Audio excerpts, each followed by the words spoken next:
So say you found a skeleton. How would you tell it's a dinosaur? You personally, how would you decide? Well, interesting question. I don't know. I'd have to do some research on that.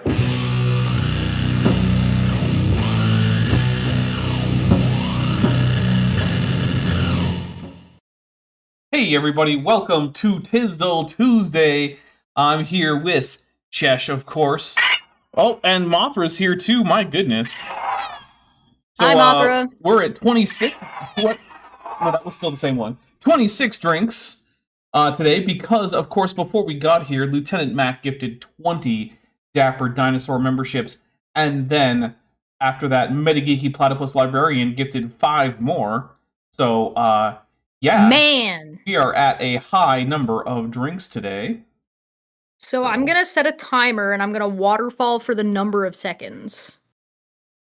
For 25 seconds? 25 seconds. No, it's 26 now. I'm just going to take 26 attempts at sipping at this cognac, and we'll see what happens. Here we go. Here's 1. Okay. 2. 3. He's got to do his little counting. Yeah. 4. All right, hold on. 5. 20 seconds. 6. 7. It's a lot. 8. 9. Jeez. Not even halfway there. 10. 11. Waterfalling is way easier. Yeah, but I can't do that with brandy. 13. Yeah, you don't want to waterfall brandy. Shush. Well, I count out 13 more, which are really good, but that's hard to do it all in a row. Yeah. You should explain to everyone how our last stream went. The one on my channel? Yeah. 14? With Dr. Kip? Mm-hmm. Yeah, we did something where we talked about, well, Dapper gave 16? us a dissertation or a, summation of the entire history of the lore of the universe of Warhammer 40k. And it was pretty good. And Kip was incredibly hilarious, disruptive. Yeah, we started at the Big Bang and ended at 40k. So that's pretty cool. I learned some things and forgot things already, so it's going to be good. Dapper and I were talking about doing more of that if people are interested. So hop over there, take a look at that video. It's on my channel. I think it's going to get mirrored on Top Hats Off eventually as well. So let us know if you like that kind of stuff. The next one we were talking about doing was the Patriarchs, right? I believe. Primarchs. The Primarchs, thank you. Talking about each of the Primarchs and doing that. And if people are interested in that, and we do another one, then maybe we'll do a League of Legends one, and maybe we'll do some Dungeons and Dragons ones, and maybe we'll talk about different RPG worlds and stuff like that, and talk about history of all those different things. So if you're interested, it was a lot of fun. It was very goofy, and it's a relaxed time where we get to talk about and just be nerds. One fun thing about Primarchs is that depending on how you look at it, you can say that there are 18, 19, 20, or 21 of them.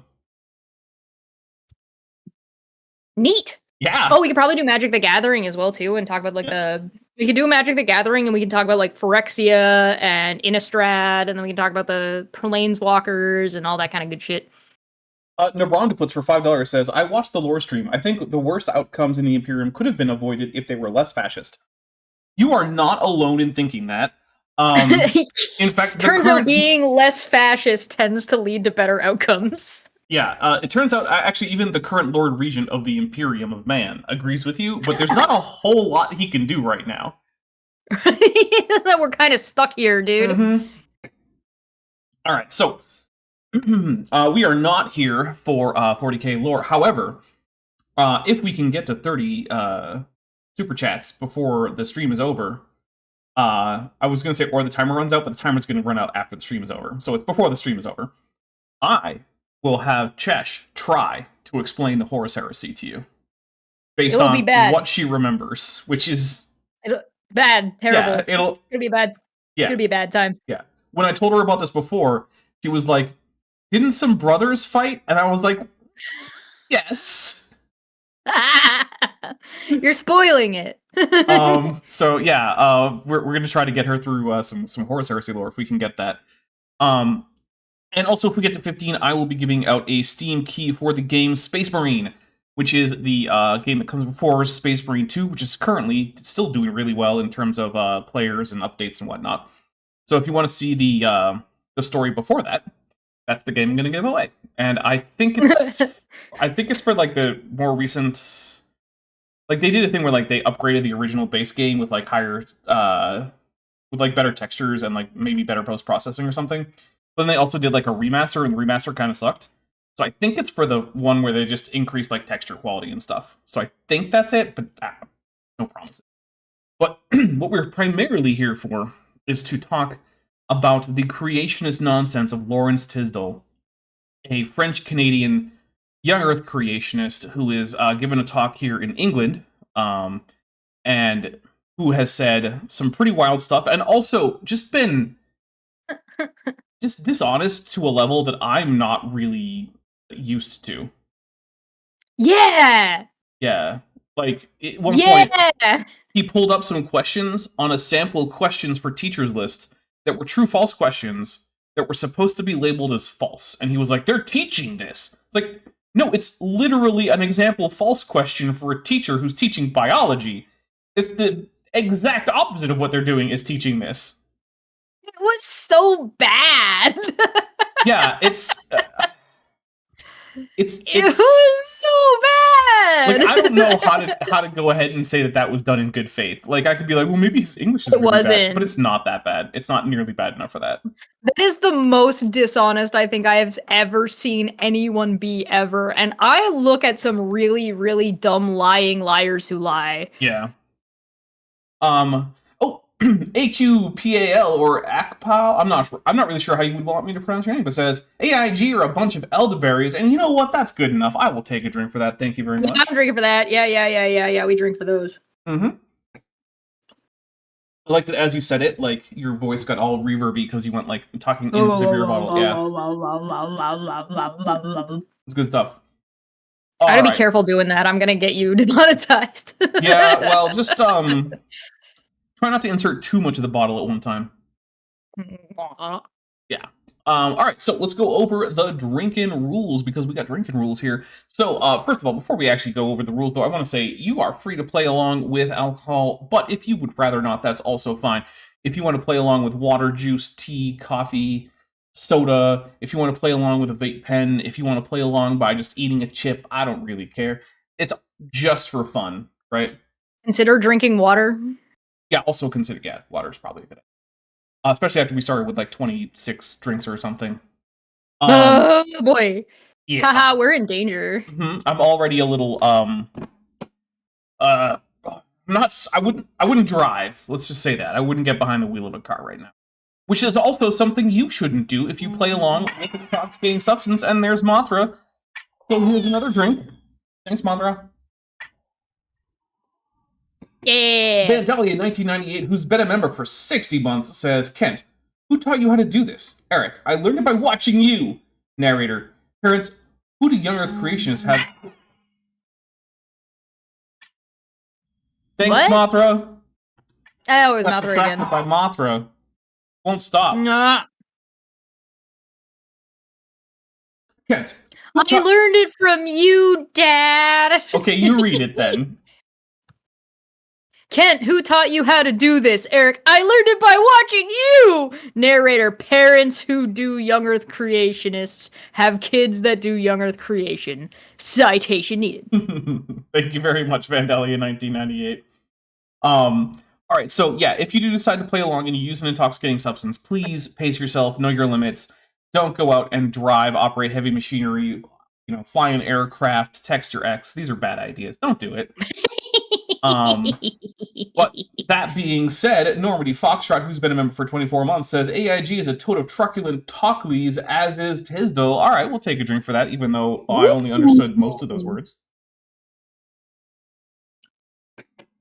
So, we will take a drink. As you have seen, anytime anyone gifts memberships, which is probably one of the fastest ways to get us to take a drink, But also, anytime anyone super chats or membership milestone chats anything to the effect that AIG or Answers in Genesis is a bag of dicks, because, well, they are. Goop23 for $5 says, regarding maybe his English isn't that good, I wouldn't be caught dead making that true-false mistake in Spanish. Yeah, it's... Look, when I say that, I'm being absurdly generous, right? Like, he's displayed English competency that is far beyond being fooled by that. Like, that's the kind of mistake that I might make in, like... I don't think I speak any language that badly. I think every language... That's a mistake I would make in English. Like, every language that I know any of, is either that's so bad that I wouldn't even attempt to read a document like that, or it's good enough that I wouldn't be fooled. So, like, I don't know. I don't know if second language is even a possibility at this point as a reason. But, anyway. Yeah, so... Like I said, AIG's Bag Dicks taken drinks for also gifted memberships. That's why we started with so many drinks, is because we got 25 memberships before we even started. I want to say thank you for that. We will also take a drink if anyone membership milestone chats or super chats anything with any of our kaiju emoji, which include Mothra, Godzilla, and King Ghidorah, as well as you've seen, if Mothra or Godzilla come by audibly, we'll take a drink. We will also take a drink if Lawrence says something so stupid that I feel like we just need some, like, brain coolant. We'll take a drink for that. Also, we'll take a drink if he tells a joke that doesn't land, or tells a story that didn't happen. Now, that is a judgment call on our part, right? Like, we're not going to go fact-check every single one of his stories. But if it's one of those, like, hey, guys, this just happened. I just read this on r/that happened. And it ended with, and everybody clapped. Yeah. Yay! We're taking a drink for that stuff. We'll also take a drink if Lawrence actually gets something factually correct, and it's not just a quotation from someone else. It actually has to be in his brain, and he has to say it. How generous we are with that depends on how thirsty we are. So, yeah. Like, if we're super thirsty, he's like, well, I'm Lawrence Sizzle. Well, that's true. Take a drink. And if, we're desperate. Yeah, please. If we've had a lot, you know, it will probably take him actually making real scientific claims that are true. We'll also take a drink if Lawrence Tisdall mentions that German political party from the 1930s that is increasingly popular in the former United States. We'll also take a drink if Lawrence Tisdall mixes up what we can know about Lucy with what we can know about any larger taxon to which she belongs, just on the basis of the Lucy skeleton. So, for instance, if he says something like, oh, we don't know if Lucy could walk upright because we don't have Lucy's feet. Yeah, well, we have other Australopithecus feet, so yes, we do know. That's called... Yeah. That is called an ad hominid, and you only get one of those per stream if Lawrence Sizzle cites a source, and we check the source. And not only does the source fail to support him, but it actively contradicts him. We call that a Trojan source, and we take a drink for it. Yeah. Sapphire Rip Names Life for $5 says, oh, hold on, Mothra's here. You take a drink from Mothra. Mothra's going off. Yeah, a friend of mine had an unfortunate incident in terms of her job, and I don't have any way to help, so she's venting at me. Oh. Yeah. Oh. And I'm like, okay, but I can't... You know, good news for us, because I've got another beer in the freezer. yeah, a work trip is not going well, so... imagine, sorry, this is Sapphire Rip Names Life for $5 says, imagine if YouTube allowed me to post a really cool kaiju emoji here from my phone like some kind of a wizard. You know what, I'll allow it. We'll take a drink, that's fine. No! Yeah, the mobile experience in live chat is just not very good on YouTube. Not great. Yeah, I have trouble imagining it has to be this crap. But hey, whatever. We'll also take a drink if, that's the Trojan source. We already covered that. If either Chesh or I can successfully predict what Tisdall's going to do, where it's not very clear, I will call that a confirmed prediction. And I think that's it. I don't know. I probably missed something. And if Dapper's a professional. That's what I missed. Yeah. So if I screw up the production, so for instance, if I come back from a break and the opening plays again, or I switch to a different scene that I wasn't supposed to, or I forget to unmute myself or Chesh or something like that, that's a Dapper as a professional. On the other hand, if it's just a software or a hardware issue, it's not on me. So that's not Dapper as a professional. So for instance, if the video player crashes, or if YouTube crashes, or my computer starts on fire, or a meteor hits, or I guess it would be a meteorite. Technically not his fault. If a meteorite hits YouTube headquarters, yeah, not me, not my fault. I think that's it. Chesh, are you going to be able to get more ready to go in the next 30 seconds than you are right now? No, I'm ready. All right, here we go. Oh wait, I forgot. Lawrence Tisdall is just telling us that I got to give context that he's been saying to evolutionists, as he calls them, you don't really believe that a frog can turn into a prince, do you? Which of course the answer is no. No one believes that, as far as I know. But No, I don't know where you're getting this idea. Go on. Yeah. So, never thought about it that way. Is that what they say when you ask them that question, Lawrence? Because that's not what I would say to you. I would say, are you a moron? That kind of sounds like he's just like people are just being polite to him to get him to shut up. Yeah, that seems pretty likely. I just asked them the questions. It's up to them. It's not my theory. It's theirs. Yet no one's theory involves frogs turning into princes, Lawrence. That's not a thing. Not even once, my guy. I'm not on the defensive about creation. Really? Because all the other creationists sure are. When they're like, oh, guys, well, I guess we can't define a kind, or talking about all the objections to the Noah's Ark theory. You know what that is? That's called defense, buddy. Why would I believe their theory until they give me some evidence that it's true? I mean, you've presumably been to biology classes, and if not, then I would say you're not equipped for this. This is one of the weird things about this, right? Rebecca, whom I generally like, does this all the time too, right? She's like, well, how come I haven't been presented with evidence for evolution? And the fact is, she's been presented with both literal and metaphorical mountains of evidence for evolution, right? Time after time after time. She rejects it for largely no other reason than that it would be inconvenient for her if it were true, if any of this evidence were true, and then comes back the next day and says, well, why haven't I seen any evidence for evolution? And it's like, Rebecca, I don't know if what you're doing is just like resetting your entire mind after like having just brain dumped everything you were told in the last week and the week before that and the week before that and the week before that, or if you're lying to people. I don't know which one it is, but either way, it's not great. I find it really odd in this particular circumstance, right? This guy is giving us a talk, and he's trying, supposedly, he claims, to be telling us what evolutionists are saying. Evolutionists.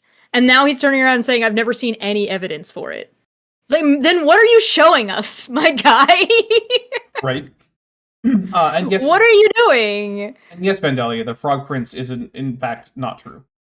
And then Falcon JD, no, dinosaurs do not cause meteor impacts. That's not how it works. Goop23 for $2 says, even if you weren't given evidence, Google is free. Yeah, there's that too, right? Like, you could just go look it up. Like, do you know how I investigated evolution when I first realized, hey, maybe this is something I should look into? Talk Evolution. Way back in, like, the Usenet days. Because I'm an ancient dinosaur. Once upon a time. Yes. When I was your age, the internet sounded like tortured robots. I like that your old man voice sounds more like a crazy old lady, and my old man voice sounds more like an old man.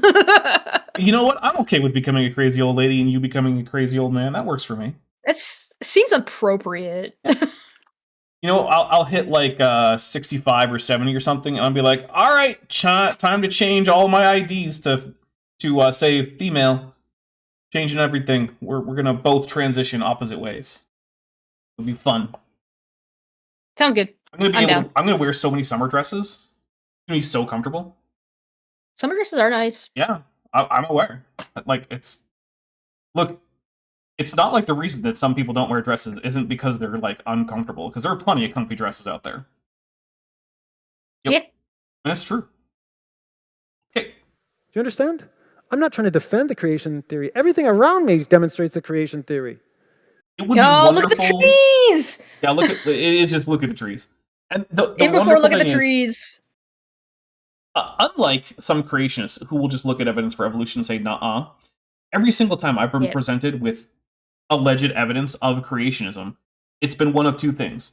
Not true or non-dispositive. Those are the only options, and I have built basically a career around explaining in depth, in detail, with citations, why that's the case. So, Lawrence, Yep.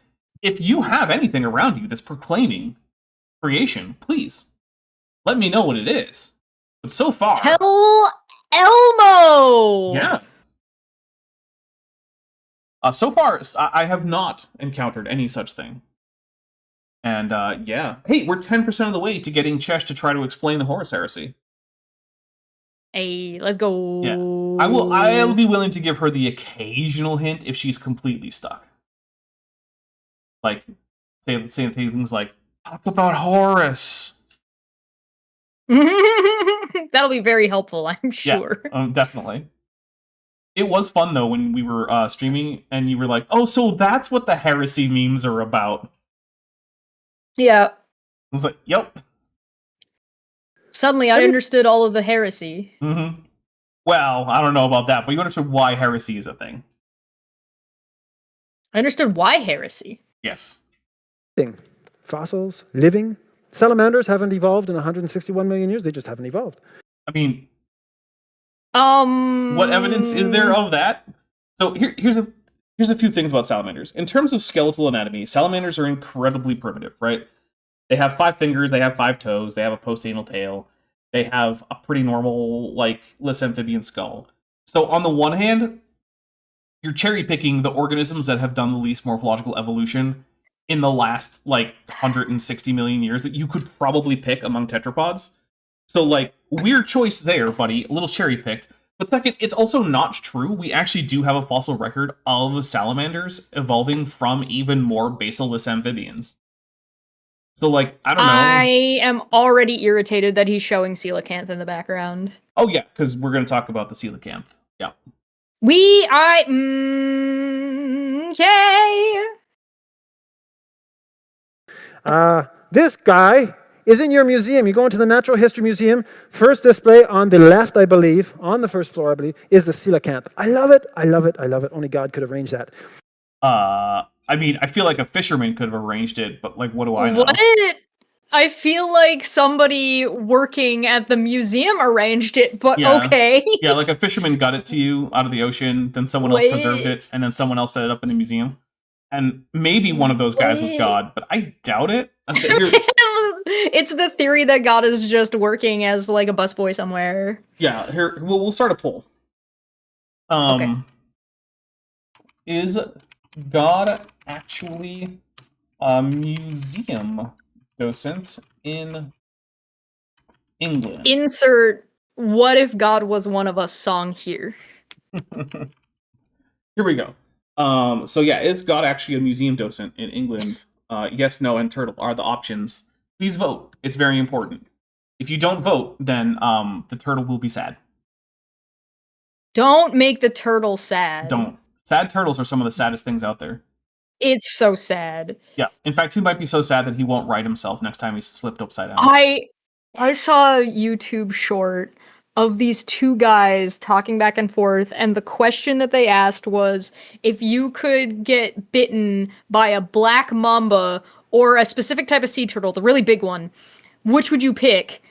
And the guy picked sea turtle, and the guy picked sea turtle, and the other guy freaked out because he was like, how big is a black mamba? And the other guy was like, it doesn't matter, Yeah. it's venomous! Oh. I'll find it and send it to you. I'm gonna start showing these guys on Dumbfuck Friday because their content is absolutely cracked. It's so funny. There's our one. Hey, Lamau. Yeah. Actually, Mitochondrial Eve for $4.99 says AIG, and I think it's supposed to be is, a bag of Arabises or Arabi. I don't know.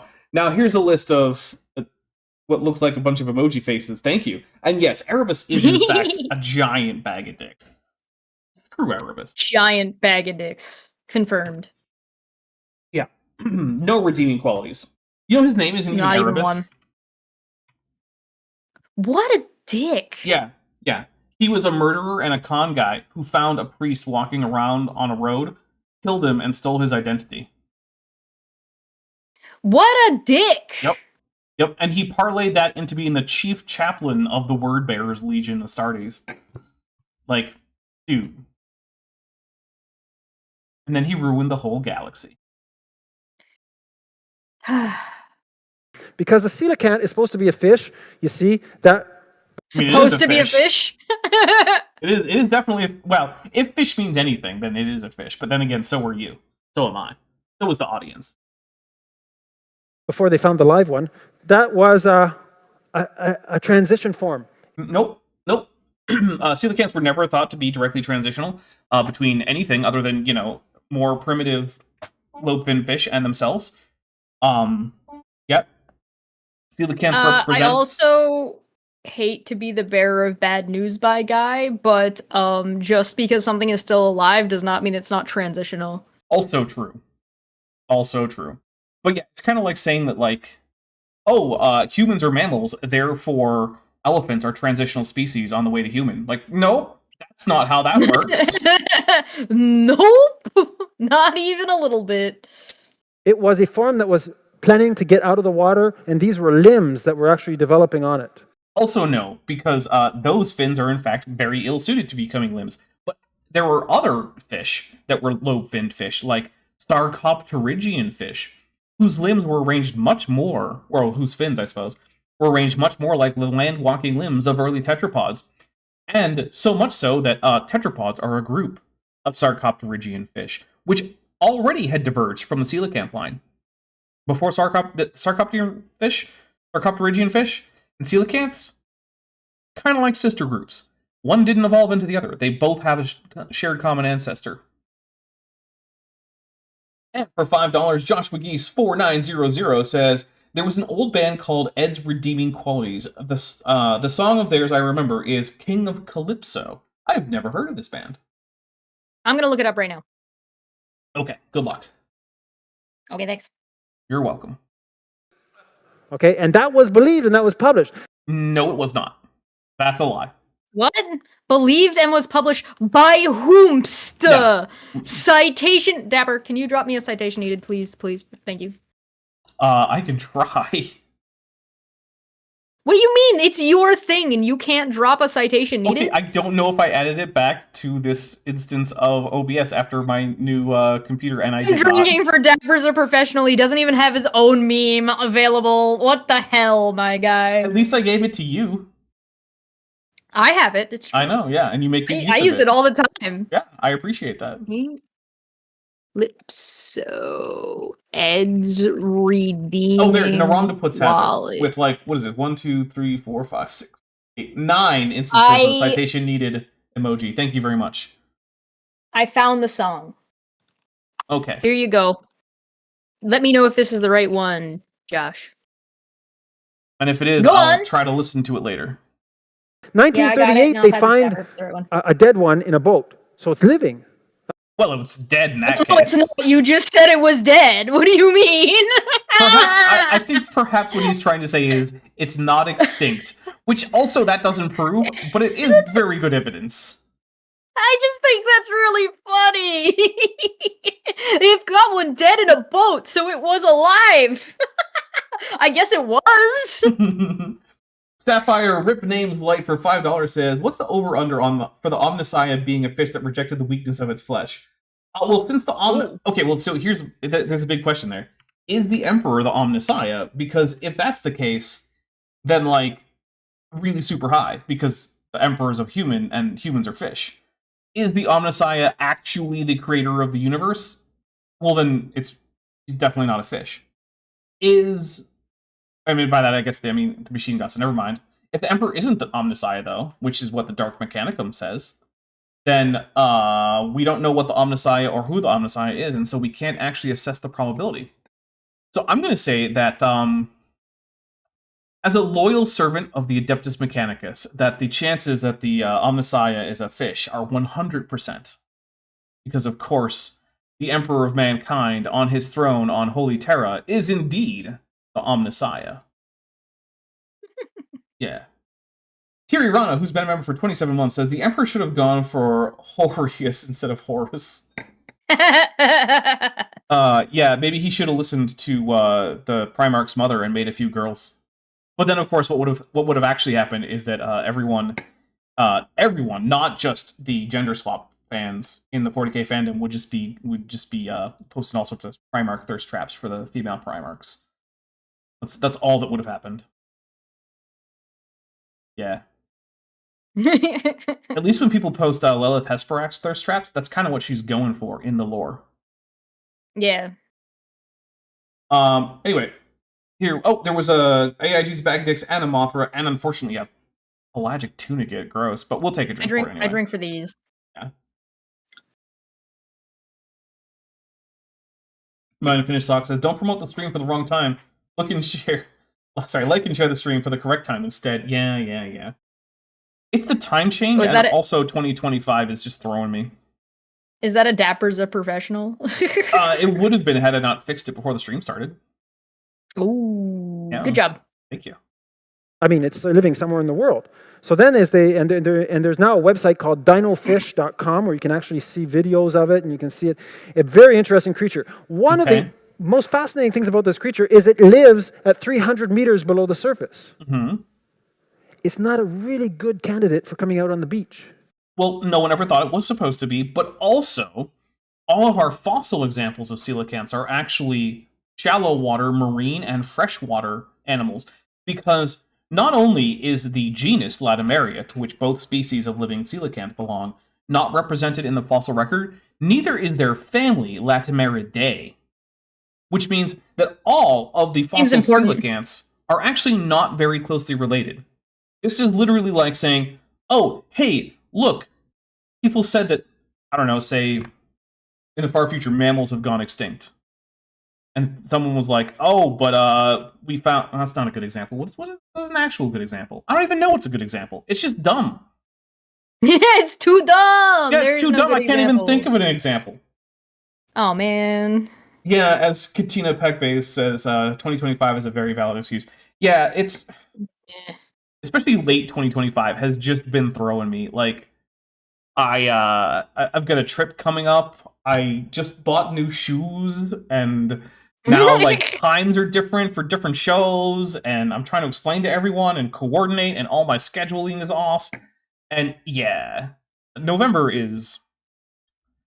If it makes you feel any better, I've been messed up since the time change and it going into winter, so now it's like dark at 4 p.m. and I'm like, why? My day is over. It's dark out. Yeah, that's rough. And then I fall asleep at 6 p.m.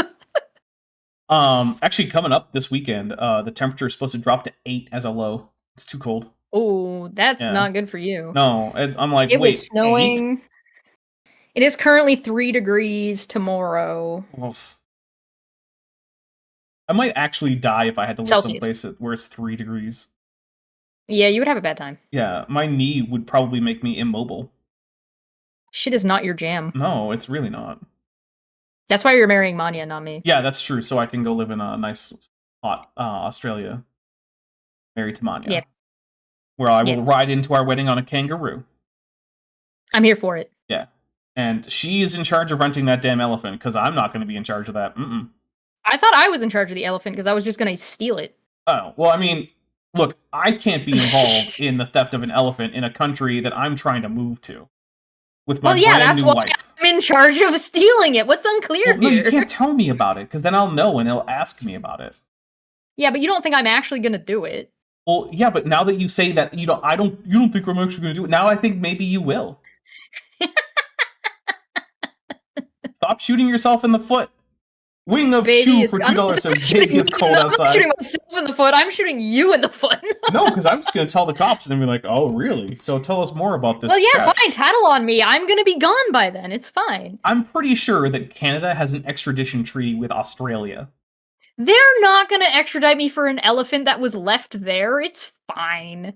Elephants I'll are give really... it back. Give it back. Look, I don't know what the laws are around like livestock theft in Australia, but I got to imagine they're harsh. Yeah, probably. Especially elephants. Elephants are pretty well protected. Oh, yeah. Right-handed Sith says 3 centigrade, Fahrenheit, or Kelvin centigrade. Baby, Celsius. it's cold outside. And when I said 8, I also meant Celsius.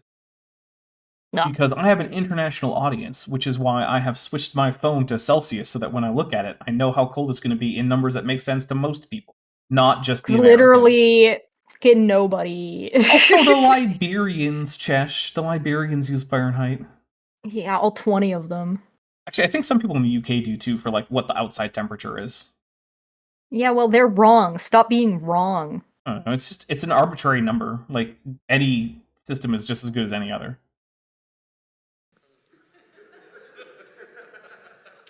In fact, when they brought it up to the surface, it kept dying on them because it couldn't cope with the change of pressure.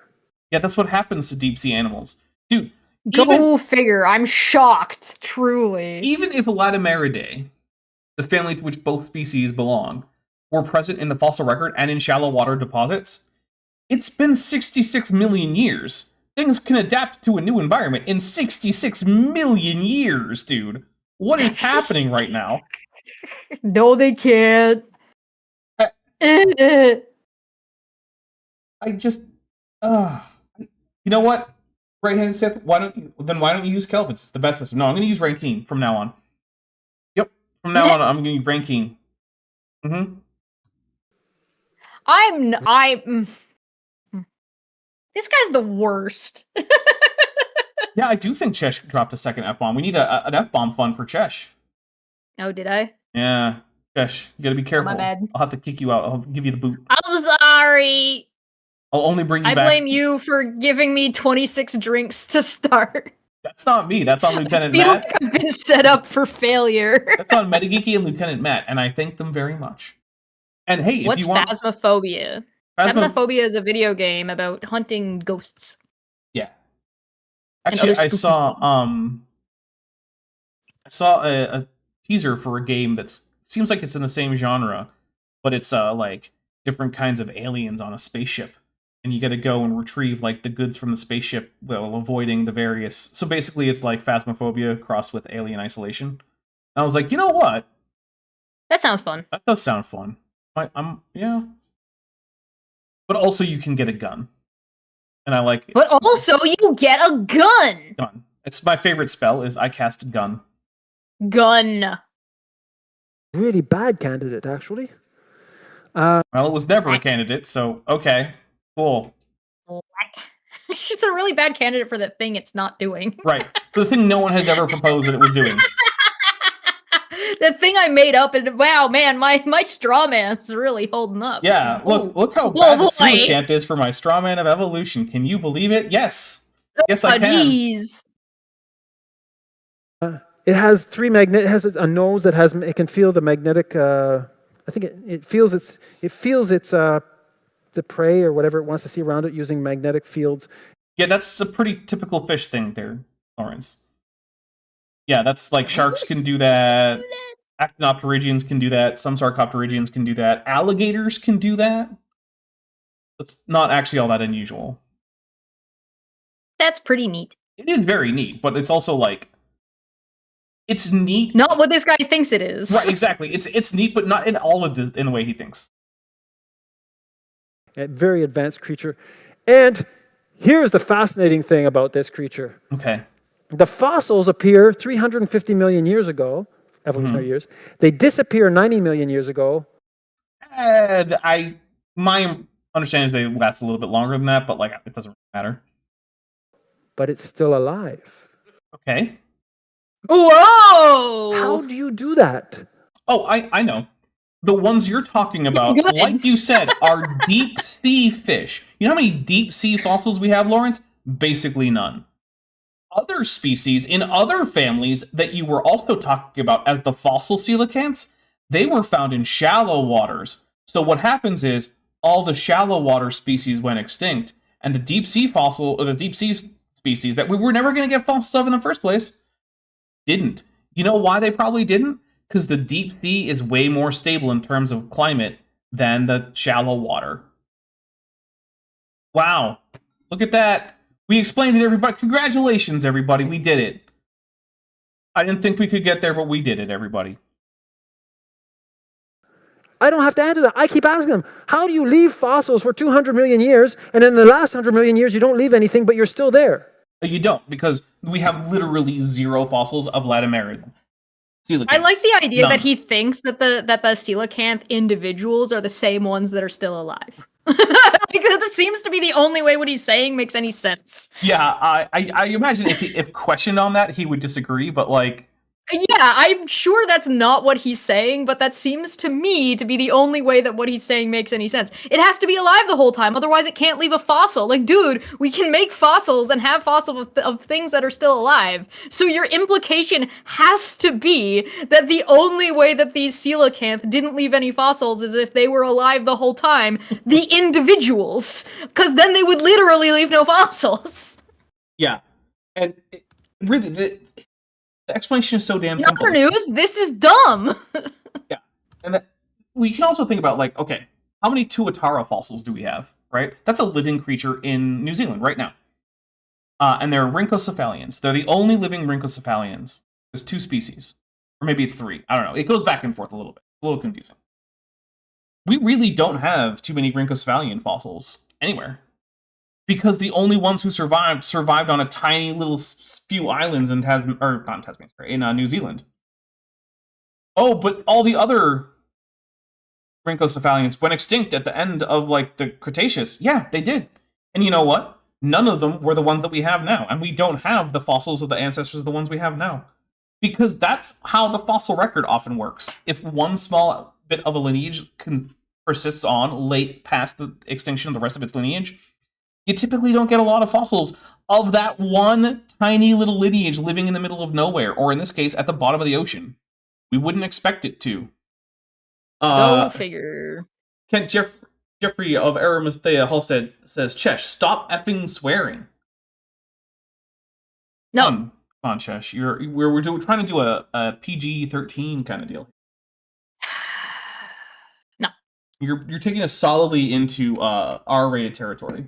Which I suppose I should be grateful that you're not taking us into X-rated territory, given that it's you. Yeah, I know how many circles you like to draw. Many other creatures left fossils over the last 100 million years, evolutionary years.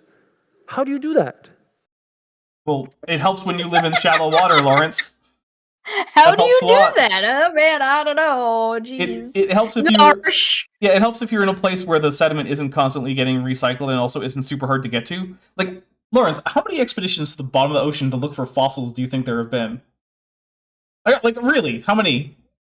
You think how many fossils would be even able to survive that level of pressure? Yeah, like, do you think that we're going down to the bottom of the Mariana Trench just to dig up some fossils down there? Because no one's doing that. Yes. Plus, that's how you release the Meg, as we all know. Yeah, we don't want that. We don't want to release the Meg. That's bad news. Bad news bears. Never mind that the Meg was like a hyper-specialized cetacean predator, and that there are no cetaceans at the bottom of the Mariana Trench because they breathe air. Never mind any of that. Don't worry about that part. It's fine. Yeah. No. Unimportant.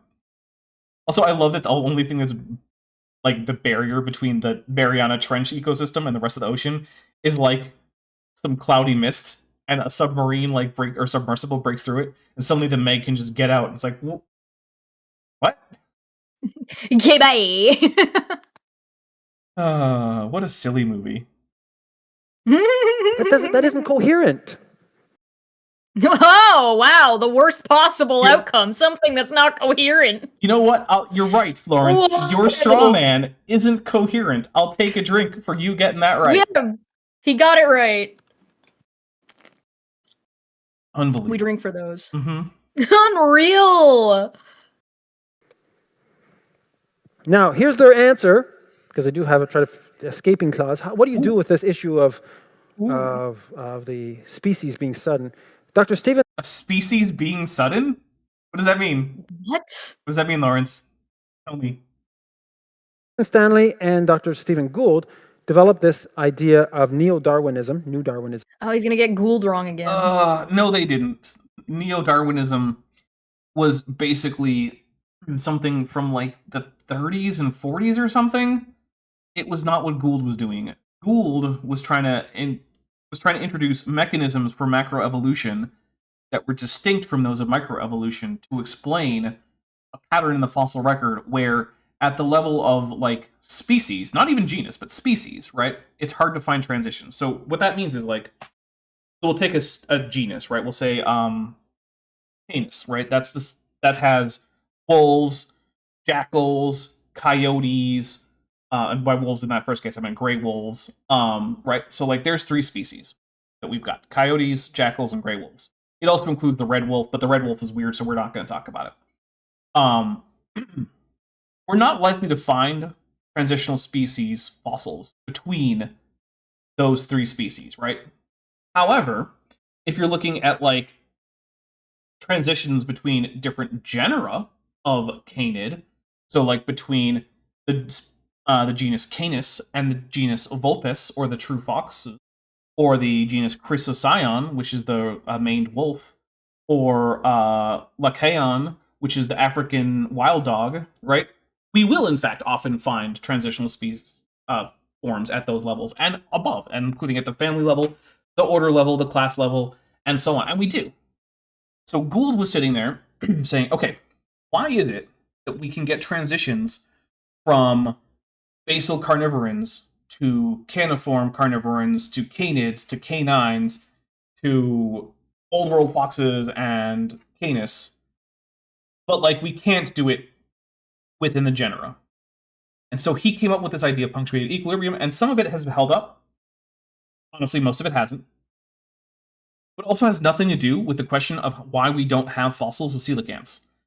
Because the reason for that is the shallow water ones went extinct, and those were the only ones we were ever likely to get fossils of. That's it. That's the entirety of the explanation. Has nothing to do with Gould, has nothing to do with punctuated equilibrium, has nothing to do with differences in mechanisms between micro and macroevolution, has nothing to do with any of these things. It's just where they lived. Shocking. Where this is what they say. Established species are evolving so slowly that their major transitions between genera and higher taxa must have occurred within small, rapidly evolving populations that leave no legible fossil record. Okay, let's think this through for a second. They notice that we don't see anything evolving today, and we don't see... Nope, they didn't say that. That's not what that says. Let's take a drink. In fact, it actually said the opposite of that.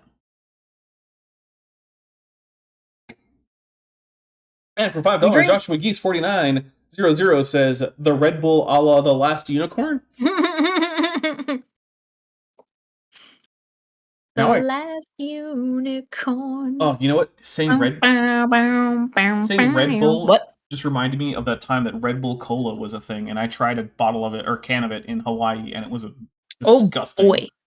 Yeah. That sounds terrible. Yeah, I was at a water park in Hawaii because the ship had pulled into Hawaii for a quick stop, but then there was wet cladding on a reactor coolant pipe, and so we're like, oh, could be a primary coolant leak, gotta stay in Hawaii for 2 whole weeks. And everyone was so disappointed. Oh man, that's really rough, buddy. Yeah, also turns out, not a primary coolant leak. So...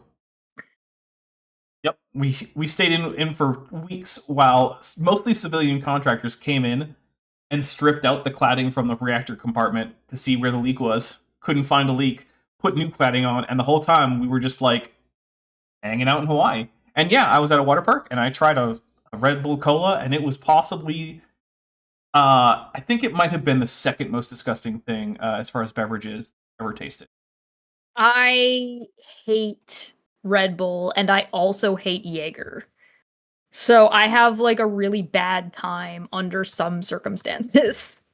The first shot that my father ever did as a shot was a Jaeger shot, and he did it with me after having been gifted Jaeger and not knowing what to do with it. And so I told him, okay, put it in the freezer. Fair and reasonable. Yeah, put it in the freezer, and a few hours later, once it's nice and cold, we'll take shots. And he's like, I've never really done that. I'm like, don't worry, I'll coach you through it. So we pour our shots. I'm like, all right, Dad, this is not, you don't sip this. You don't like... This is a Jaeger bomb. You toss your head back with the, shot glass to your lips and just down it in one gulp. Go. Right? So we're going to do it on 3. I'll say 1, 2, 3, go, and then you just knock it back, right? This guy decided to sip like 3 different sips and started coughing. I was like, I don't get it. I'm like, Dad, you had one job. There was one thing you were supposed to do. I explicitly told you, it's no, son, don't touch that cactus. Right? Joshua Geese for $5 says, was it worse than Jolt Cola? It's the only soda I've had that tastes worse than the more you have. So I don't remember Jolt Cola being as bad as Red Bull Cola. But then again, it's been a lot longer since I've had Jolt because, well, Jolt was discontinued way before the Red Bull Cola. Jolt Cola was almost unavailable in Canada, except for like one time for like maybe 1 or 2 years. But there was only one place that carried it, and it was like a convenient, like a tiny convenience store shoved into like the corner of some other strip mall. In all of Canada, it was only in one convenience store. The only place it was available in my city. At the time. Okay. I was gonna say that is very restricted availability for Canada. That happened with Vanilla Coke too. Vanilla Coke existed for a while. It was relatively widespread, and then it disappeared. And I was only able to find it at a place called a Dairy Mart in like one particular city, and it was only that one Dairy Mart that carried it. It's come back more recently, but like for a while it was just gone. Yeah. It's recently come back, but I'm a little annoyed at Coca-Cola right now because they released a second slop commercial. Oh. Yeah. Oh. Yeah. So like now I'm like, all right, well, what cola should I use to mix drinks in? Because I'm not going to use Pepsi because it's way too sweet for mixing drinks with. Yeah. So I don't know. I guess maybe I'll have to switch to RC Cola. You guys got that up there? Yeah. Okay. I don't know. Switch to A&W root beer. Well, yeah, but I'm not going to put a bunch of rum in my root beer. It's going to be too sweet again. Yeah. That's fair. Although I would put rum in a root beer float. Yes. I did once pour a bunch of rum on some shave ice on that same trip to Hawaii. Just so much rum right on the shave ice. Anything evolving in the fossil record. So instead of saying, oh, maybe. Oh man, anything evolving in the fossil record. Like maybe if we had transitional species, that would be cool, right? Wouldn't that be cool, Chesh? Yeah, dang. Yeah, it's too bad that we don't. And it would be shame. like if we did, I could play a slideshow of transitional species right up on screen, like with the genus and species name listed on top, so that people could go like pause and look them up if they wanted to, and see pretty just crazy. A small selection of the transitional species that we have. Yeah. That sounds like that would be crazy if you could do something like that. Yeah, it really would be. In fact, it would. It'd be so embarrassing. Wouldn't it? Like if Lawrence were to ever watch this. Yeah, or if anybody was even just to clip him this one part. Yeah, exactly. And like, maybe there were transitional species between like different groups of like fish and reptiles, dinosaurs, mammals, very specific mammal groups, like groups of artiodactyls, parasodactyls, cetaceans, primates, weasels, pinnipeds, horses, all that great stuff, right? All those different kinds. Yeah, all those kinds, linking them together. Yeah. Well, too bad I don't have that, though. So I guess we'll just keep going. Yeah, it's a real shame. God created things. They said, no, what must have happened is all the species, they evolved really, really quickly, so fast, they never left any fossils. Well, obviously some of the species left fossils, Lawrence. Otherwise, we wouldn't have fossils. So... yeah. I feel like this is one of those situations where I'm required by law to ask you to explain how fossils are created, Lawrence. Right? like I feel obligated to ask this question. In your own word, how does a fossil happen? How does a fossil happen? Please tell the class. Yeah. So if I understand this correctly, you don't. Yes, you don't. Yeah, you don't. Jinx. Jinx. I'm drinking for Jinx. All right, that's fair. I'll drink for Jinx. Why not? Is God actually a museum docent in England? Turtle won with 56%. Then comes yes at 27%. All right, and then no at 17%. Wow. I think it might be time to start the Church of the Docent. Nah, who am I kidding? The only two religions for me are either the Church of the Void or the Cult Mechanicus, because I do in fact crave the strength and certainty of steel. Like, hey, my grandmother even had a steel hip. Actually, it was titanium, but you know what? Titanium is just as strong as steel and even lighter, so it's even better. So, like, whatever, it's fine. Yeah, what I'm saying is I'm going to represent my grandmother to the like whatever the body is that declares people saints for the Cult Mechanicus. See if she can be a saint, even though she was Catholic. Yeah, I think that's fair. Yeah, And or reasonable. No fossils. No fossils for you. No one has ever said to you that the evidence for evolution is no fossils. What they're saying to you is, hey, we have a bunch of transitional fossils at certain levels of our taxonomic hierarchy, shall we say. But we don't have any at this low level, and that's weird. Also, we have mounds and mounds of evidence in terms of things like genetics, morphology, the twin-nested hierarchy, ERVs that are shared across the same hierarchy, all that stuff, right? All of that is pointing us towards evolution. However, there is that one weird pattern in the fossil record, which isn't currently compatible with our smooth gradualistic explanation of evolution. Maybe that's because the exact pace of evolution that we were assuming was more or less steady isn't actually steady. Maybe it has jumps and starts. That's what they're saying to you. Something reasonable. Yeah. Go figure. Weird. Who'd have thought? How am I supposed to debate that? You could start by not lying. That's the first thing you do. You could also start by taking a class on rhetoric and debate, which I'm actually doing right now on my channel from Harvard. So you can come and check that out if you want. Doing better than any of the Mets could ever hope to do. Yes. All right, well, we're going to take a quick break. We're allow people to use the bathroom, grab new drinks, grab snacks, whatever. Hopefully my beer's not exploded in the freezer. That's a dangerous thing to do, is leave a beer in the freezer. Yeah, I do that. That's how I roll. All right, I like to live on the edge. Let's hope that when we come back, Chesh isn't just cut up by a bunch of broken glass that she's trying to clean out of her- Drinking broken glass. Yeah. I mean, I assume that's what you would do, obviously. All right, we're going to get out of here. Obviously. We're going to do the intermission, and we'll be right back. Chief Medical Officer's Log. Stardate 60487.9. The ship has almost finished repairs following the incident at the binary M-class worlds orbiting the star at HIP 73513. We've continued our mission exploring the Shackleton Expanse. The subpar response to the resulting medical emergencies by both myself and my staff have shown some previously unknown flaws in our preparations and procedures. While this has not shaken my trust in Starfleet's set procedures and guidelines, it has certainly opened my eyes to the need to make adjustments to better fit them to the ship's particular needs. Let the engineers keep the ship sound. The safety of this crew is my first priority. Despite our rough recent performance, I am finding myself far more excited and optimistic about our upcoming missions. The Doctor's concerns for flawed mass casualty procedures are well-founded, and about to be brought to the fore again. The crew is in the middle of a routine day of surveys, repairs, and diagnostics when suddenly internal alarms are triggered. Something is inside the ship, and it's growing. The crew will have to depend on their knowledge of the ship, and perhaps on Commander Dolis' yoga and Pilates training, as well as Lieutenant 7012's cardio training to not just regain the ship, but even to survive.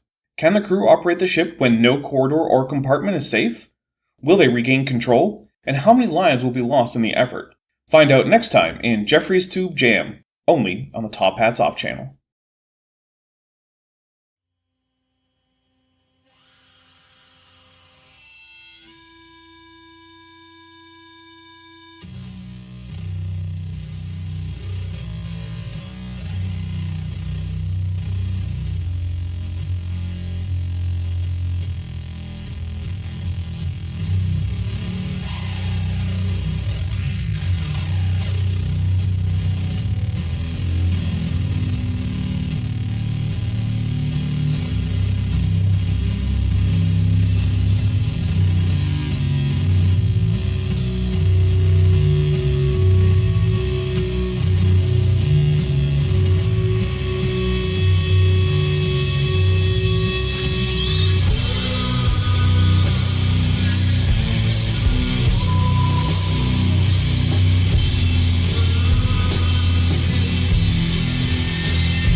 We are back.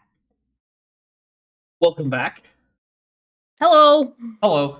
All right, so before we get back into it, I just want to say, first of all, thank you very much for everyone who has been super chatting, who has been gifting memberships, all that stuff. It really helps. If you are interested in helping the channel, because, I mean, the channel won't survive if you guys, don't continue to support. Because I need you, because YouTube doesn't pay anything. Well, that's not technically true. They don't pay nearly enough. So YouTube's a little bit useless. yeah, it's like A little bit. when I think about like how like my quote unquote business works, I realize that mostly what I do videos for is one, to help, educate people and give people entertaining content.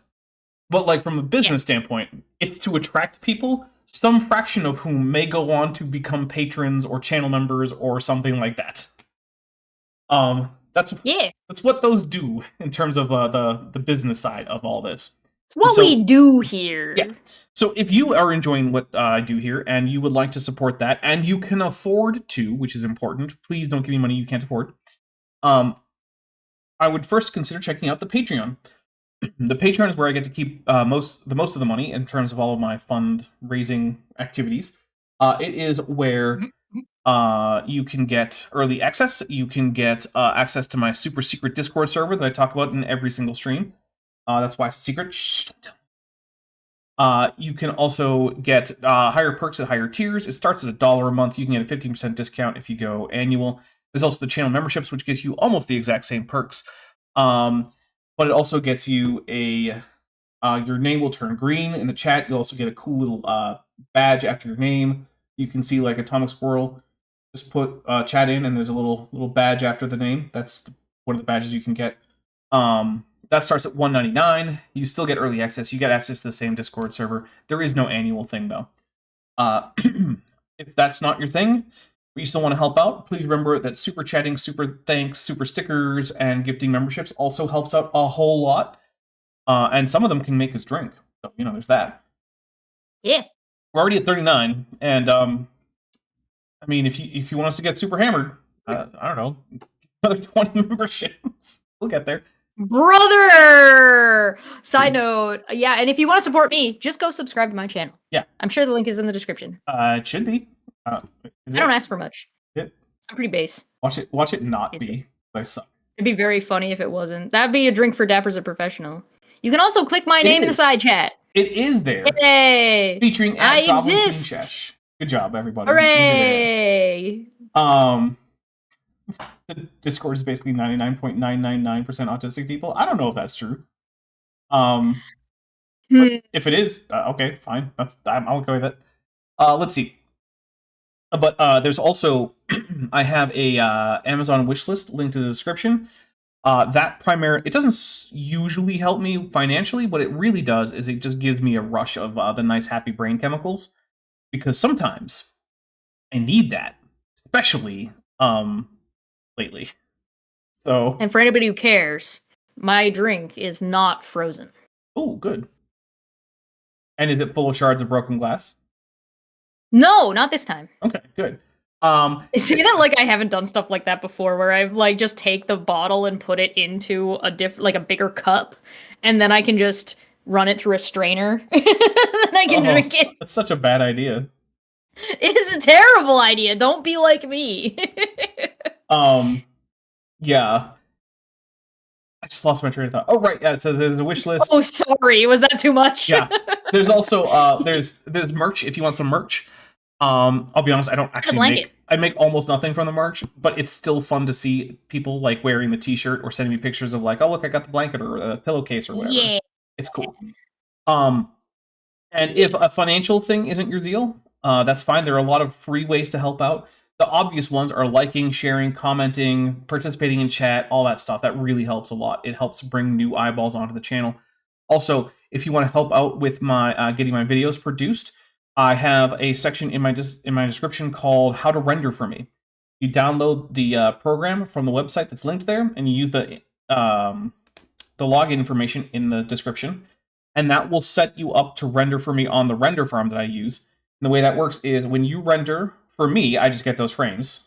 When you render for someone else, oh, take a drink from Mothra. Yeah, thanks, Mothra. When you render for someone else, because maybe I don't have any frames up right now, I get points. And the number of points I have determines how high I am in priority when the render farm is trying to distribute my frames to other computers. So the higher up I am, the more quickly my renders start rendering. That's how that works. I think that is Also, sorry. if you can't afford just liking and sharing and leaving a freaking comment. Yes. Leave a freaking comment. Comments are huge. Tell huge. Tell Chesh how much you want to see her have to struggle through remembering all 18, 19, or 20 or 21 Primarch names. We also have something special that Dapper and I have on the back burner. Then maybe we'll do it for like if I get to 5K or if you get to the next 15. Is it just streaming the marriage between me and Monica? No, that's something different. Oh, okay. Because now I don't know what's going on anymore. That's okay. Okay. It's better when you don't. Okay. It's more amusing if you don't know. Chesh is gonna surprise me like, hey, remember that thing we mentioned in passing 3 years ago? Let's do it now. You say that, but you're the one who pulled up a screenshot of me from 3 years ago with a charcoal face mask on, you loser. And I'll do it again. We'll do it again! If I find a fossil, that's proof. If I find no fossil, that's proof. Nope. In no case is it proof, because science doesn't prove things. I'm going to take a drink for Lawrence once again, being dumb. Yay. I preemptively took a drink for that because I knew it was coming. Okay. Does that count as a prediction? Therefore, I can take another drink? Because you didn't say it. Oh! Slack3001 says, are comments huge? They can be. YouTube judges how many people to show based on how much engagement it gets. So that includes likes, it includes comments, it includes super stickers, super thanks in that case.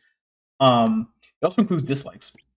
And the one trick, though, is if you make it too obvious that you're commenting just to feed the algorithm, they won't count your comment.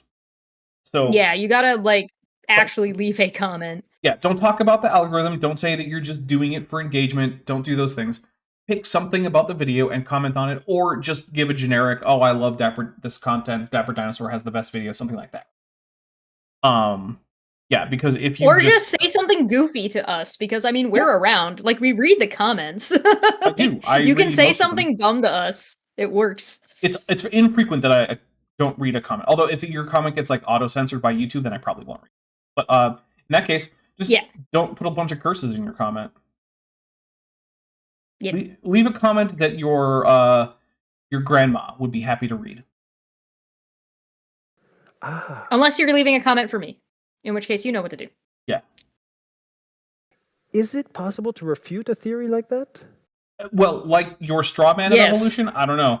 Like actual evolution? Yeah, it's actually possible to refute actual evolution.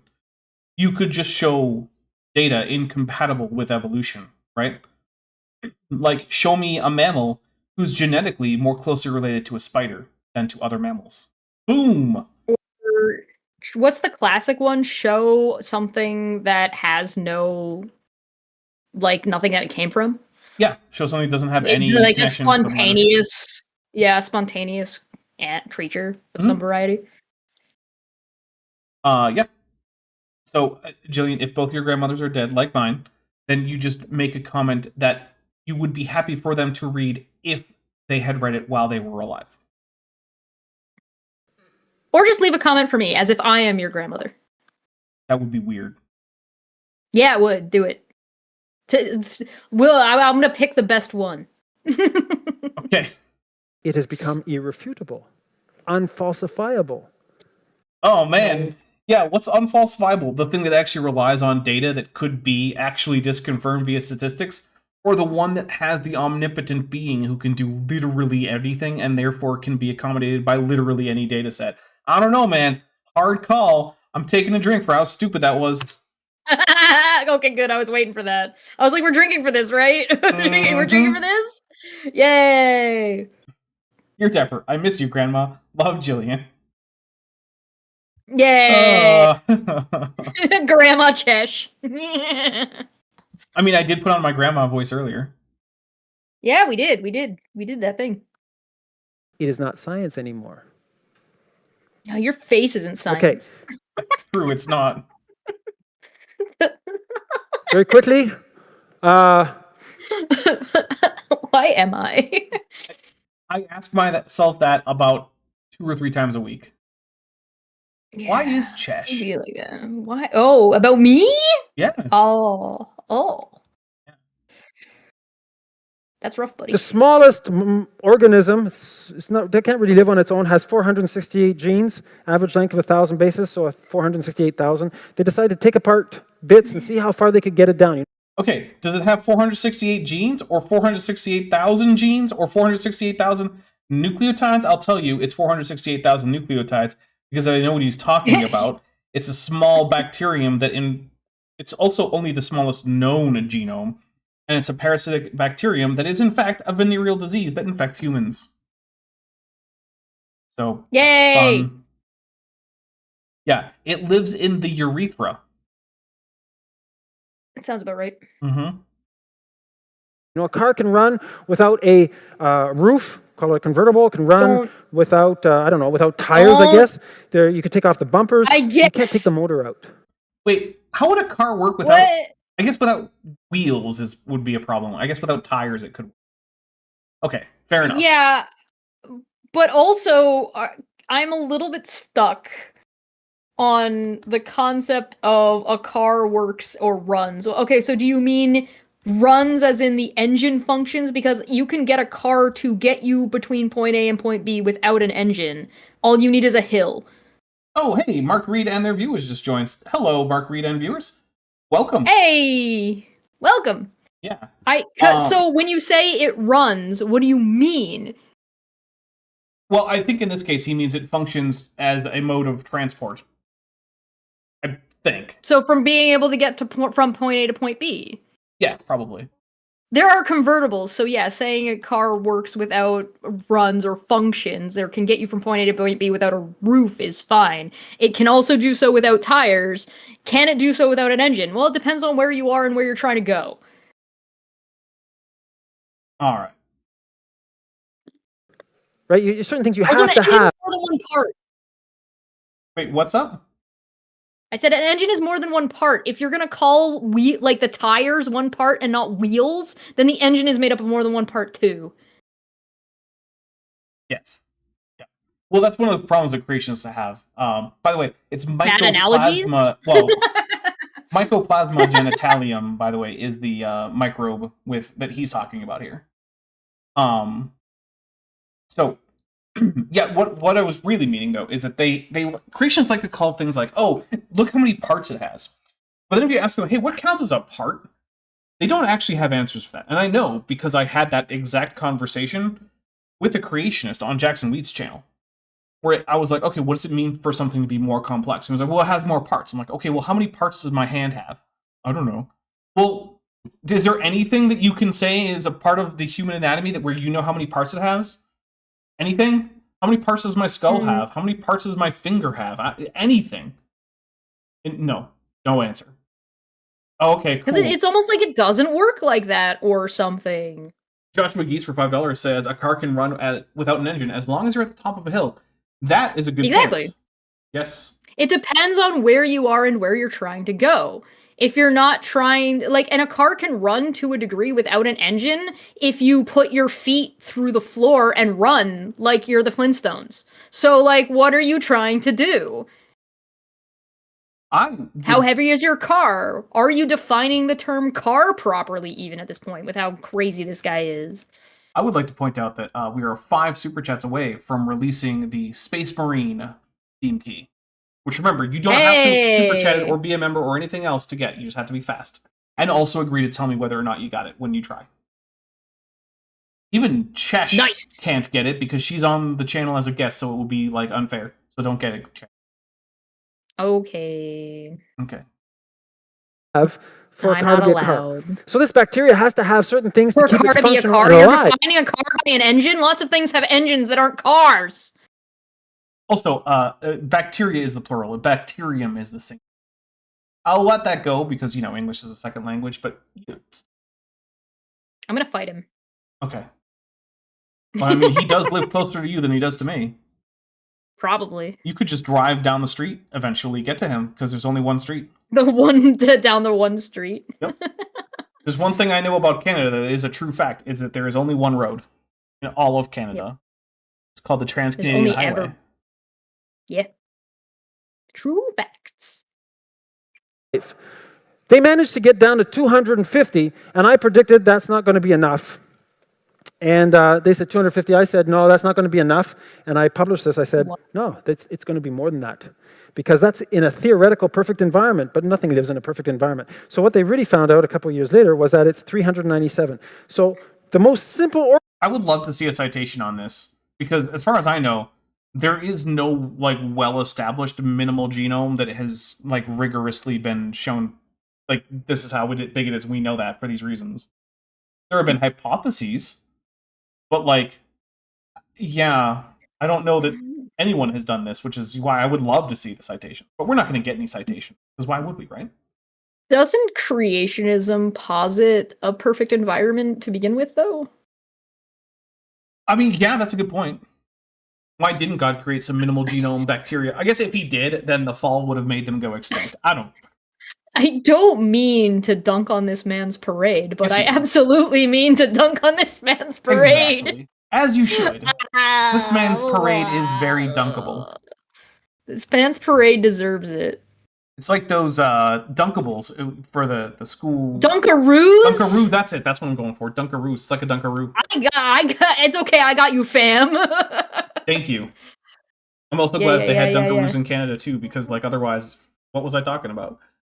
Josh Peace for $5 says, "What does the word car mean? What does the word run mean?" Jordan Peterson, probably. Yeah.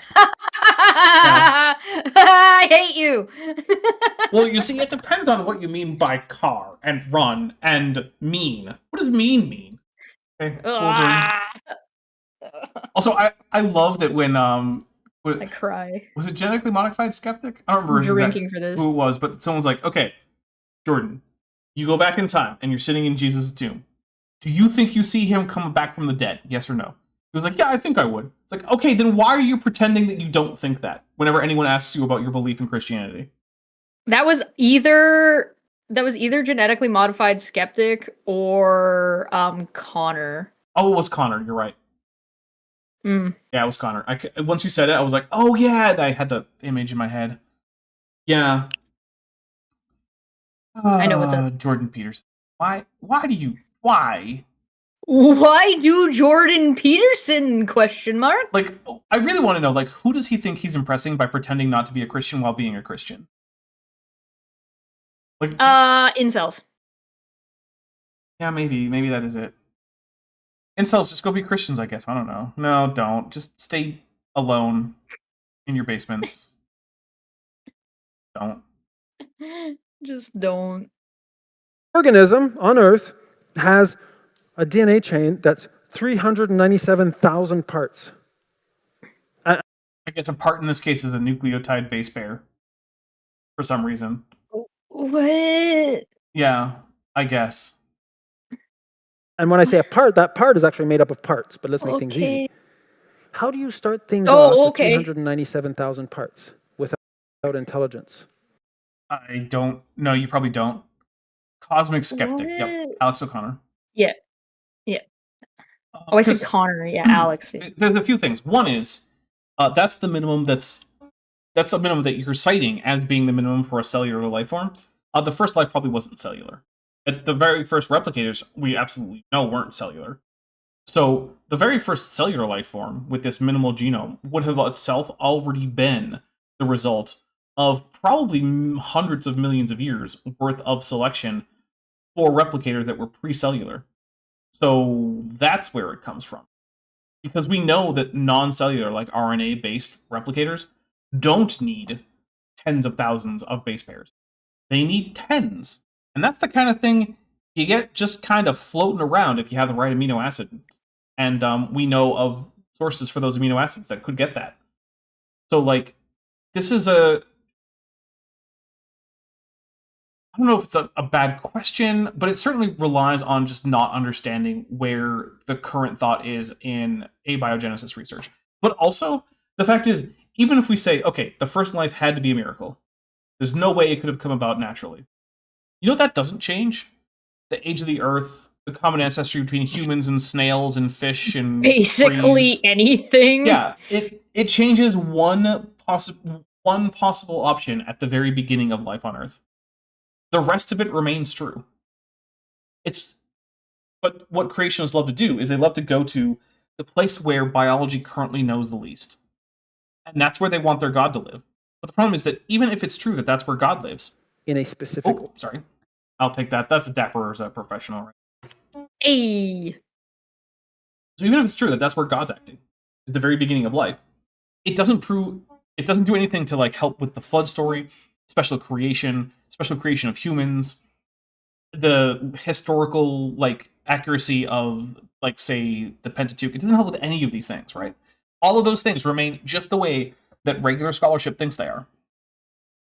Which is like, okay, cool. That's why when I debate evolution, which I don't ever debate as its own topic, but like whenever I debate anything in evolution, if someone wants to say, well, I don't think life could have come about naturally, I think it had to be God, I'll just say, okay, cool.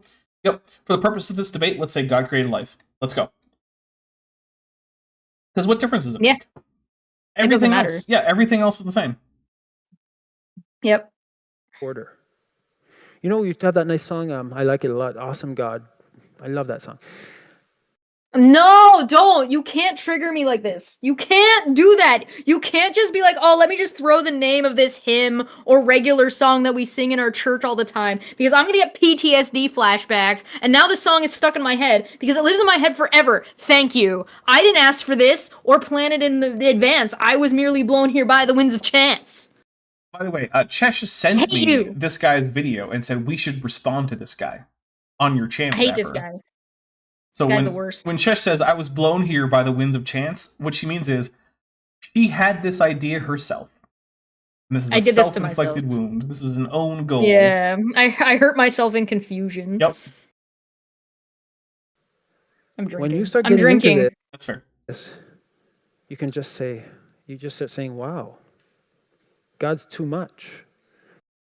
What? Yo, that song is not that complicated. The song is, our God is an awesome God. He reigns from heaven above. He reigns. It rhymes reigns with reigns. It's not impressive. It's really not. It's just pervasive. Those are different things. It's easy to sing, so a lot of churches use it. That's it.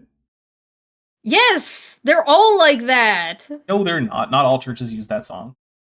No, but all of the like hymns and stuff are like that. All of the hymns in those kinds of churches are like super repetitive, and yeah, it's intentional. It's to make it stick in your head forever. See, what Chesh needs to do is consume more Gregorian chant. I need to, like, get stronger mind soap. That too. But also, Gregorian chant is really good. I appreciate that Zerolon is trying to save me from myself by telling me that they're going to save me by saying the song that never ends. Did it work? No, because my brain is now currently just filled with DuckTales. Ooh. That's a better song. It is better, but it will never leave. You know what? Of all the songs that I could get stuck in my head, DuckTales would not be at the bottom of my list. There are some, like, old Christian rock band songs that live in my brain rent-free. Most of them are by Thousand Foot Crutch.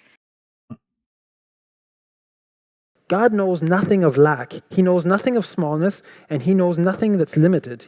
But wait, didn't he make Microplasma genitalium, the I organism with the smallest everything. genome? Yeah. Didn't he make all those tiny bacteria, Lawrence?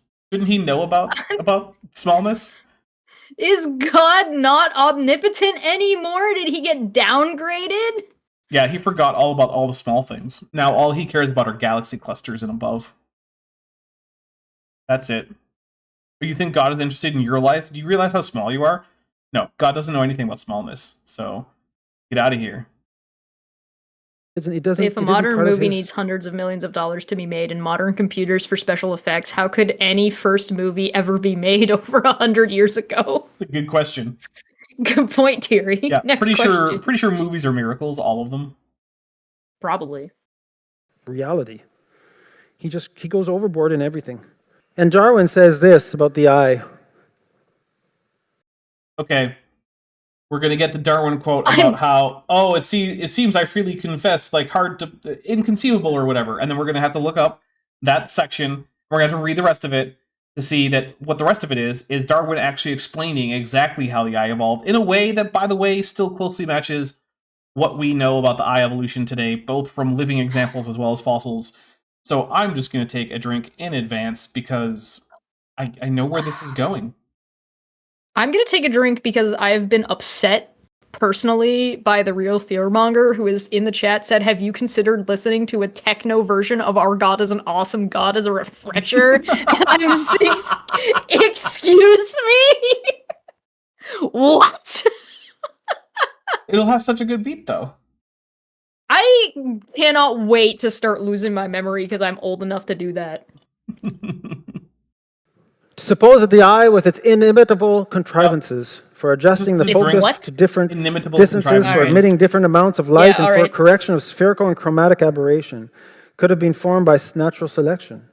Seems, I freely confess, absurd in the highest sense. Chapter 6. He spent a couple of pages trying to figure out how it could happen. Basically couldn't find the answer and said they'll find it in the future. But no, in the future it's just become words. Is that what happened? Is that what happened? Huh, weird. Because you know what? You can find the origin of species up on the internet, right? Like, the whole thing is public domain, so you can just go there, right? You just do it. Could Hold just on. go there. Okay, so this is in the section of Chapter 6 called Organs of Extreme Perfection and Complication. To suppose that the eye, with all its inimitable contrivances for adjusting the focus at different distances, for emitting different amounts of light, and for the correction of spherical and chromatic aberration, could have been formed by natural selection seems, I freely confess, absurd to the highest degree. When it was first said that the sun stood still and the world turned around, the common sense of mankind declared the doctrine false. But the old saying of vox populi vox dei, as every philosopher knows, cannot be trusted in science. Reason tells me that if numerous gradations from a simple and imperfect eye to one complex and perfect can be shown to exist, and each grade being useful to its possessor, as is certainly the case, if further the eye ever varies and variations be inherited, as is likewise certainly the case, and if such variation should be useful to any animal under changing conditions of life, then the difficulty of believing that a perfect and complex eye could have formed by natural selection, though inseparable by our imagination, should not be considered as subversive to the theory. How a nerve comes to be sensitive to light hardly concerns us more than how life itself originated. But I may remark that, as some of the lowest organisms in which nerves cannot be detected are capable of perceiving light, it does not seem impossible that a certain sensitive element in their sarcode should become aggregated and develop into nerves endowed with this special sensibility. Also, Zillane 22 sends 3 trans pride flags, and absolutely trans rights, in fact, are human rights. So, yeah. Let's get some trans flags in the chat while I continue to read a little bit of Darwin. I'm also going to drink because we got an ad populum and a mention of philosophy. Ooh, nice. In searching for the gradations through which an organ in any species has been perfected, we ought to look exclusively to its lineal progenitor. To its lineal progenitors. But this is scarcely ever possible. And we are forced to look to other species and genera of the same group, that is, to the collateral descendants from the same parent form, in order to see what gradations are possible, and for the chance of some gradations having been transmitted in an unaltered or little altered condition. But the state of the same organ in distinct classes may incidentally throw light upon the steps by which it has been perfected. The simplest organ, which can be called an eye, consists of an optic nerve surrounded by pigment cells and covered by translucent skin. And it continues on with that, telling you how an eye could have evolved. Lawrence just lied to you about Chapter 6 of the Origin of Species. Lying liar who lies said what? So we're going to call that a Trojan source. Yeah! Very few things annoy me as much as the people lying about Darwin for, what is it now? No reason? Like 170 years they've been lying about this passage of Chapter 6. Just not is an option. Yeah, you could just read it. It's been out for a long time. It's like when people say spoiler alert about a 40-year-old movie, except this time it's a 170-year-old book. You could have checked. And then the spoiler is wrong. Yeah. It reminds me of when freaking John Stanford was like, well, big sections of Origin of Species are written in German, which just isn't true. Why would you say that? It's just not true. And there's like no reason for it either. Like especially if you're right, if you believe you're right and you're confident, why are you lying? Right? Like And- you clearly do not need to lie if you think you're correct. Yeah, and of course, I'm pretty sure that if I were to confront Lawrence on this in person, his excuse would be, well, I just read that was the case and I didn't check, but I mean, I haven't read the book myself. You're presenting this as if you are an authority, and you're presenting this as an educated person, which makes you responsible, you jerky weenie face. Nope. Hey, Sungmin, you're lying. What is your problem? One of the things that I hate is that, like, I have had to personally chase down sources from all sorts of crazy obscure places in, like, Portuguese, in Spanish, in French, in German, in Old English, in Greek, in Latin, in Hebrew occasionally. And I'm sitting here trying to struggle through most of those languages I don't speak very well, by the way. And We did that with this guy. Right? Yeah, we did French with this guy. And I'm sitting here, like, trying to struggle through all these texts to figure out if what I'm saying makes sense, if my source actually says what I say it does, what their source says. And then this guy's like, well, what if I just lie about my sources? Well, what if I just say whatever I want and pretend it's real? And I've only been doing this for decades. Blah, blah, blah. Blah, blah, blah, blah, blah, blah, blah. I really hate it because it's just like, it's so much less effort to be a creationist. You're just a pseudoscientist in general, right? You don't have to care about being right. You don't have to care about getting your sources right. You don't have to care about any of this crap. You just say whatever you want, and people eat it up, apparently. Whereas I'm sitting here trying to figure out who described what ichthyosaur in German. And he makes more money than you do. Yeah, he probably does. One of these talks makes more money than an average stream, I Guys, would my suspect. next, I'm going to request for my next live stream a love offering of $3,000. The love offering. So if I don't get that, that means you all don't love me. That's what it is. I'm a fan. I like that. That's very funny. As we know things that Darwin didn't know, as our science has advanced beyond the science that Darwin had, his situation, his theory has become worse off. Weird how none of the Wrong! biologists got that memo. No one seems to have noticed. Nobody noticed. I tried to put money towards Chesh's F-bomb and YouTube wouldn't let me. Tell you YouTube what. hates me, it's okay. Here's what you do, Joshua Geese. Gift a few memberships, which will make Chesh drink, and also I will know that since they're from you, they're for Chesh's F-bomb fund. That's what you do. Oh. Yeah, because I just want to get more drinks in. Yeah, me too. This brain is actually Please. Please! Yeah. Send help! We know more about We the fossils. require assistance. What have we found? They're discontinuous. I mean, at the species level, yeah, but they're not very discontinuous at higher levels. Do I need to pull out the transitional slideshow? What does that even mean? He They're just- discontinuous. Yeah, have you ever seen the Clockwork Origin Futurama clip with Dr. Banjo? Yeah. He's doing a Dr. Banjo right now, just in different words. That's what he means. Okay. But Understood. I've got you now. Where is the link between these ancient apes and this Homo habilis? We did find it. It's yes, Australopithecus but- afarensis. I've got you now.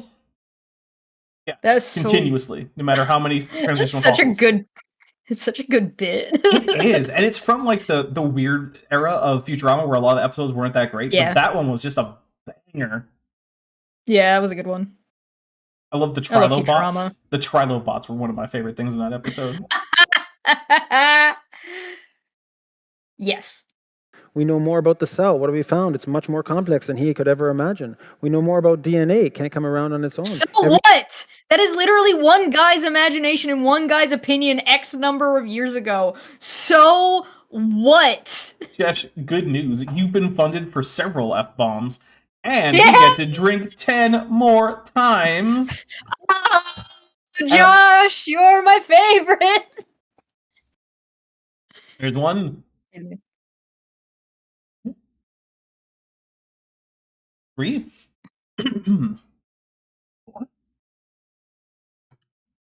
Now I had to pour more. Oh, I'll keep going.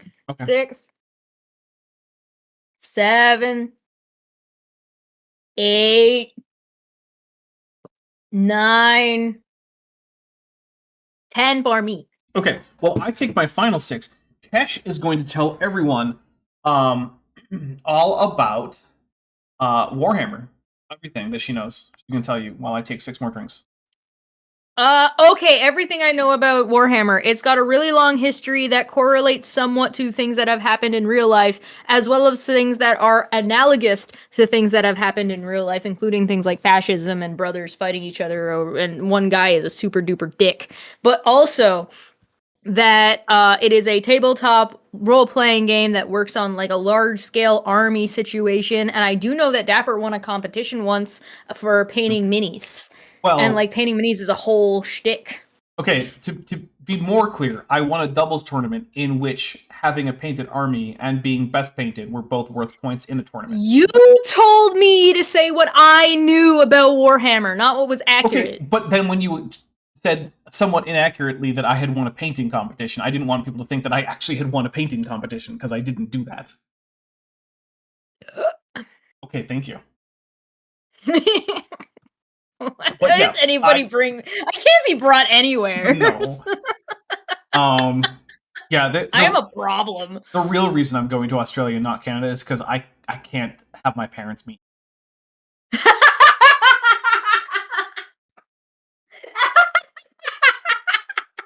Why are you worried I'm going to chase your dad away? Both of them, I don't know. Alright, okay. Everything we find out every day. You know, when Romans 1, when Paul says they are therefore without excuse, you say, how could they be without excuse?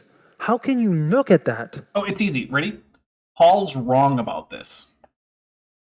Paul's a dick. I mean, look, I didn't know the guy, so I'm not going to go there. But Paul gets things wrong in the New Testament. Also, I don't remember if Romans was actually written by Paul.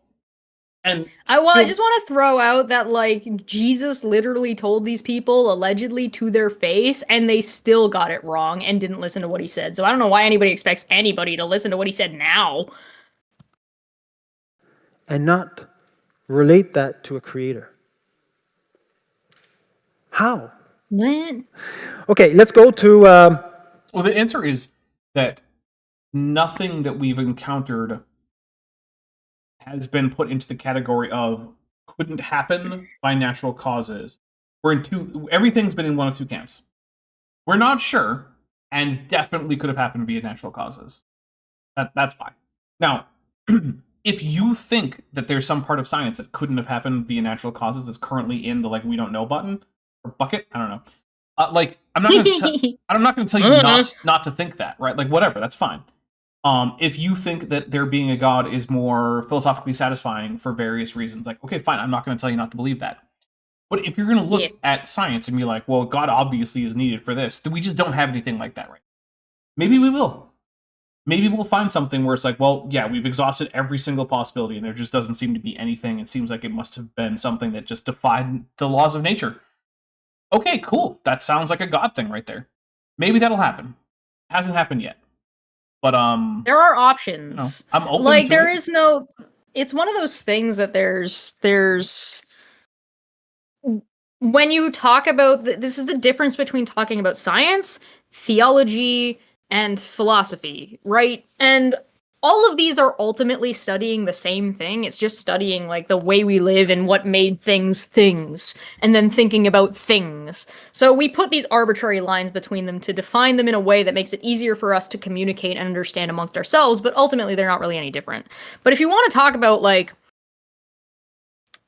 what is the philosophy of the nature of the universe, you are definitively in philosophy. Now, you can add theology and you can add science into those things, but ultimately you're like, I'm just sort of jerking off in the corner about thinking about things. These are questions we may never answer because you can never know what you don't know. So Tesh even really if you working on knew that X-rating. everything, even if you knew everything about something, you would never know that you knew everything about something because you can't possibly know that you know everything. It's just not how it works. I would tend to agree. Let's see.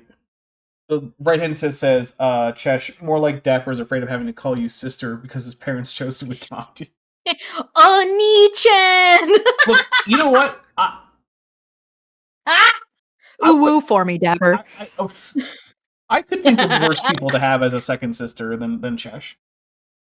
Got him. Chesh wouldn't be a terrible sister. I just don't want to have That'd to be fine. present her as a fiancée to my parents. You would rather have me adopted as an adopted sister than married as an in-law. Yeah, because then I don't have to explain anything to my parents, because if they adopted you, they knew what they were signing up for. Yeah, fair, yeah. That's on them at that point. Yeah, exactly. You just want to absolve yourself of responsibility. Yeah, I don't want to have to answer questions. It's okay. You're not the first person to have wanted to absolve themselves of responsibility of me. It's okay. Irreducible complexity. I showed this to a few people. Now, this is fascinating Nobody to me. cares. Oh god, we're on to irreducible complexity. Thanks, Michael Behe. Blank. I wish that my one chat with him hadn't been taken off the internet by an already copyright strike happy bozo. Because I talked to Michael Behe on a live stream. Like, I was right there talking to him. He was responding to me in real time. And it was on some apologetics channel, and like the guy sent like a DMCA takedown to Dan's channel for mirroring like his part of it. And What? yeah, I'm not kidding. And then so I didn't mirror it. That's so mean. Yep. Mm-hmm.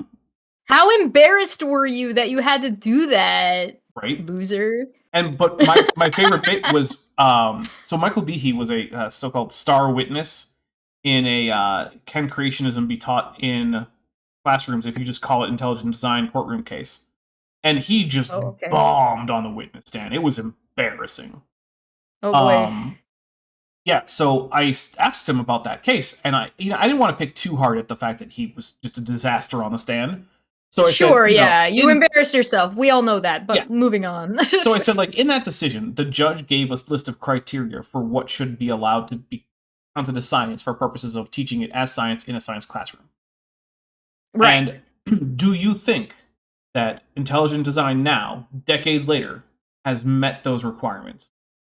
Sure. And he was like, well, no, not really. I'm like, okay, cool, thanks. That was the one thing I wanted to know, is like, yeah, you still don't think this is science that you're doing. Okay, cool. Why? How do you not? Okay, like, even if you disagree with it, how can you possibly come to the conclusion that it's not science? I mean, it's not science because it didn't present testable hypotheses that could be falsified. That's why. Oh, okay. This fact, well, I call it the signature of God. I have here. Of course you do. You're gay. I don't know if he's gay or not. I don't know if he's actually gay or not, but that's like a really gay thing to say. He's welcome to be gay. He can be gay if he wants to be. I'm not stopping him from being gay. Okay. Little vote. Who thinks the house is more complex than the skyscraper? Just lift up your hand. Okay. It's Who not. Thinks the skyscraper? Yeah, I mean, yeah, the skyscraper is probably more complex just from the fact that, like, buildings are pretty much the same level of complexity throughout for the most part at like very like back of the envelope level calculation. The thing so that a bigger makes one is more whether complex. or not a skyscraper is complicated or not is where it's built. If it's built somewhere where it needs to be able to wiggle more or less and still remain standing. Skyscraper is more complex than the house. Oh, we got some bingos that I'm just noticing. Jillian Wren got a bingo. Becca Justiniano got a bingo. So congratulations to our Becca Justiniano also previously said it. Jillian said it. All right, yeah, we got a couple bingos in here. Congratulations, guys. So well done. You're just grumpy because you weren't playing bingo. You gotta download the bingo card next time. I know. You know that there's a bingo card for me now that Hawkskull made. It's pretty crazy. Nice. Yeah. Has it got drawing circles on it? I'm gonna find out. Okay. Okay. Hold on. Who's waiting for the right answer? Lift up their hands. Ah, I still see. You can't get away there. All right. Wow, man, you told the same joke that every creationist tells when they ask people to raise their hands. It's literally a The rip-off joke. I'm Kent drinking. Has this guy figured out where his balls are yet? No. But also, that's literally a Kent Hovind joke. Drawing circles is not on the bingo card. Oh, okay. But I have provided the link to the bingo card. We're like 2 away from blackout, says Jillian Wren. Jeez. Okay. Someone who thinks the skyscraper is more complex than a house. Many of you lift up your hand. Just someone, tell me why. It's not. That's not how it works. Well, let's hear what they have They to use say. this. I don't wanna. They're Okay. dumb. I mean, to be fair, I think most of them are just misinformed. You're more charitable than I am. That's true. When I went to church, a lot of people I went to church with were dumb.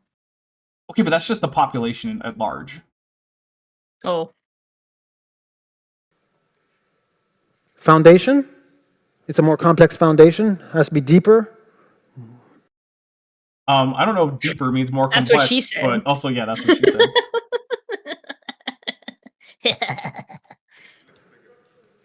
Bigger. Bigger doesn't mean more complex necessarily, but Also, I find it adorable Right. that Maddie never notices any kind of "that's what she said" thing until way afterwards. And then she gets super embarrassed about it when she's the one who said it. That's adorable. It is adorable. Yeah. could be. Up higher, yeah. And we have it's like multiple houses. So What? That's not how I would describe a No! not how I would describe a skyscraper. It's A just multiple skyscraper houses. isn't that's like an apartment building. Maybe it could be multiple houses, Maybe- and apartment buildings can get really, really tall. So you could have like a skyscraper apartment building, I guess. Maybe that's what he's talking about. I Then don't he know. should say that. Tirirana says, "Do I get to drink for predicting what he would say?" Because you said it's in what way bigger doesn't necessarily mean more complex. You know what? Sure. Let's take a drink for Tiri. Let's just do it. Tiri's prediction. Here you go, Tiri. I'm Good taking job. a drink for Tiri because I just like Tiri. It's also fair. He plays a whale on our Star Trek game, Yeah, which I think is happening this week. I think so. Everyone confirmed. I'm gonna have to ask them again, like day after tomorrow. Yeah, and I'll be the last person to answer because Nope. I am almost always the last person to answer. It's become Kip because Kip doesn't even know that he's supposed to check. I have to remind him every single time. Oh, Mhm. okay. It's not me anymore. Good job, me. what's interesting is you didn't have to take a university course to figure that out. In fact, I suspect But if there, we you put just said they were wrong. Did He just some people made some suggestions, and then he corrected them. Say, well, bigger doesn't necessarily mean more complex, and now he's saying you didn't have to take a course to know the thing that you were wrong about. That I'm telling you That's you're wrong not about. my memory of it, but I don't really care enough to go back and check. Okay. children in here, 8 or 9 years old, and ask them the same question, you get about the same percentages. Okay, Oh, cool. no. Things that are bigger are on average more complex. Cool. I don't really care. What is the point? It wasn't that So Kent that- Hovind talking point that he'd be like, "Oh, I showed these to children, and they could tell the difference. Yeah. This one is a dog kind, and this yeah, one with is the a kinds. cat kind." Yeah, he does it with the kinds. Yeah. Ken Alright. Ham does has more information with size. Like he's like, see, a Great Dane has more information than a Chihuahua, and it's like, well, why? Is it just the size? Well, And then of wait. course my immediate response is like, okay, so do the Baka people of the Congo, which is the shortest ethnic group that is on Earth, right? Do they have less information than say Scandinavians, who are the tallest people on Earth? Is that I where know, this we're just going? immediately just goes to we got the F-bomb, so I'm gonna kind of cheat and use it for this. If your dick is bigger, is there more information, and is that the thing that's doing the work for you? I will count that as an F-bomb. Yeah, that works. Yeah, I think that's fair, right? Yeah. All right. That means we're pre-coded to recognize complexity. Does it? What? Or what? I don't even know. I'm taking a drink. I can't even process was this anymore. That was extra dumb. If children can understand some concepts, then understanding that concept is an instinct coded into your genetics. That's definitely I a statement that makes sense. I don't think that's how any of that No, works. it's not. But okay, if children can explain it, I've got a different theory for you that I can throw out here. If you can't explain the concept to a child, or at least at a child's level, you don't actually understand the topic very well. You know who I stole that from? Landon. Dogs don't recognize. I must admit, my communication with my dog is sort of limited. What? Dogs don't understand. What did he say? He didn't actually finish the thought, but he was going to say complexity. And I'm actually not positive that that's the case, because I don't know what test I would do to see if a dog could understand complexity. Yeah, I wouldn't agree with that. Specifically, like, just given the number of dogs with jobs, and the different types of jobs they do. Dogs who do, like, the acrobatics, like the courses. Mm-hmm. Then you have dogs that learn basically how to communicate with a person by pressing the buttons that use words that we understand. Then there's basically the concept of dogs understanding colors, or specific dogs being able to recognize specific scents. So you can put a bunch of scents down, and then they will find the specific one that you tell them to look for, regardless of whatever, and you can change which one it is. Dogs understand complexity. So the question is what do you mean when you say that, my Great guy? Sinatra. I'm out of booze. I gotta go get another one. I mean, we're almost done. But Are you telling me not to go get another one? I'm not telling you anything. I'm giving you the information that you might need to make a choice. I'm getting another one. Okay. is sit, lie, run, fetch. But so I don't have great philosophical conversations with my dog, and he doesn't seem to be too interested in philosophy. Maybe your dog is smarter than you are, since you're really, really bad at philosophy, and it's at least not something I can say for your dog. Right? Maybe your dog is smarter than you are. Your dog thinks you're dumb and doesn't want to waste their time. I have philosophical conversations with my dog, and he was totally fine to sit and relax and chill with me while I did it. Is that like a problem for you? Teach your dog to learn bigger words or more words. Maybe you're just a bad dog owner. Maybe. Maybe you just suck. Have you considered that? Well, I mean, he definitely does that. But it would appear that we are What type of dog is it? That designed matters. to recognize complexity. Now, why would No. It doesn't appear that. That's not something you can conclude from the fact that some children can explain a concept to you. That does not mean that humans are hardwired for that concept. Also that, like, kids are really good at absorbing and regurgitating information, so you could teach a kid something that they never actually understood. Yep. So they can repeat something to you, but that doesn't mean they necessarily understood the concept that you were trying to get across to them. why would God do that? Why do you We don't have any evidence he did. think God would do that? Why are you even trying to speculate? It's God. He's unknowable. We already went over that. The reason that God hardwired us to understand complexity, which he hasn't demonstrated as even a thing that is true for humans, is so that they could recognize the complexity in living things, so that they could know that there's a creator, and therefore know that evolution is false. That's where he's going with it. What was that? Why, though? We're like him? Okay. I was thinking of something else, but yes, what else?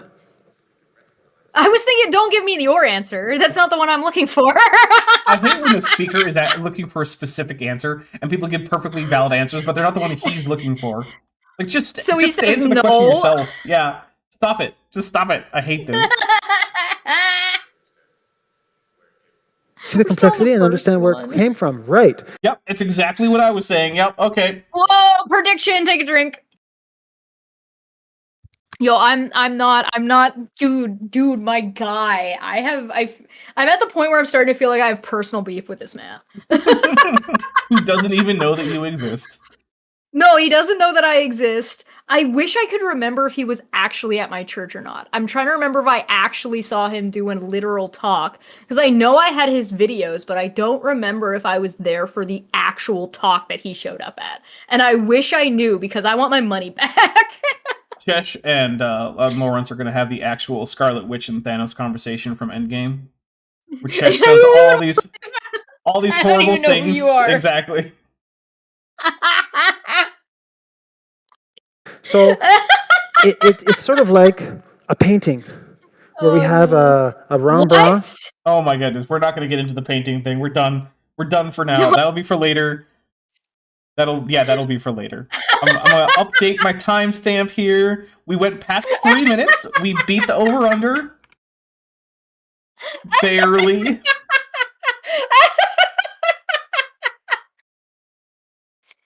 Oh man.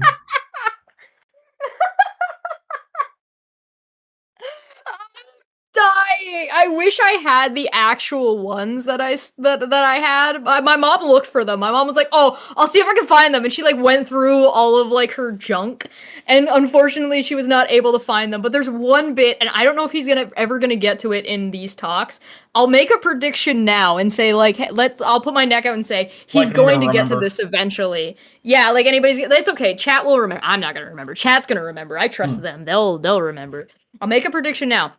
In the talk that I watched and I had, he says that plate tectonics are impossible, basically, as presented by science. Because if you put two pieces of foam in a bathtub and push them together, one doesn't lift or go under, they just mush together until they get destroyed. Yep. Which is insanity. And he's like, it's basically impossible. Do you have any idea how much force it would take? It's impossible. So he basically says plate tectonics, as they are in geology, are not real. So I'm making that prediction that he's eventually going to get to that.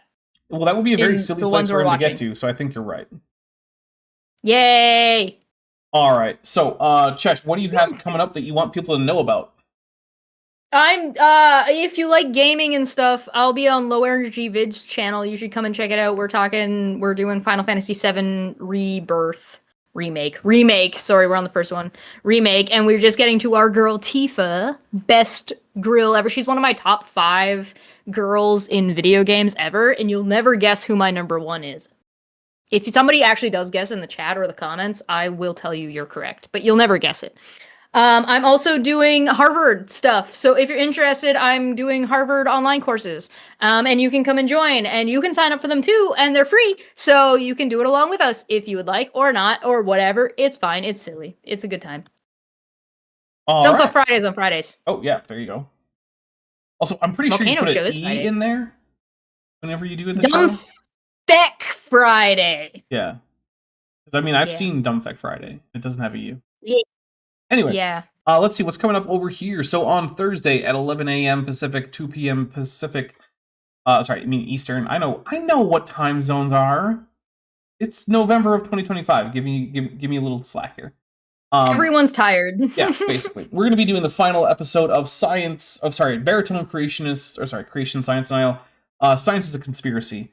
We're going to learn about how basically all of the scientific consensus on more or less all topics are actually a satanic, like perpetrated by a satanic cabal, which doesn't explicitly mean it's a Jewish conspiracy. But my guess is if you press this guy, he's going to say, yeah, it's probably Jew.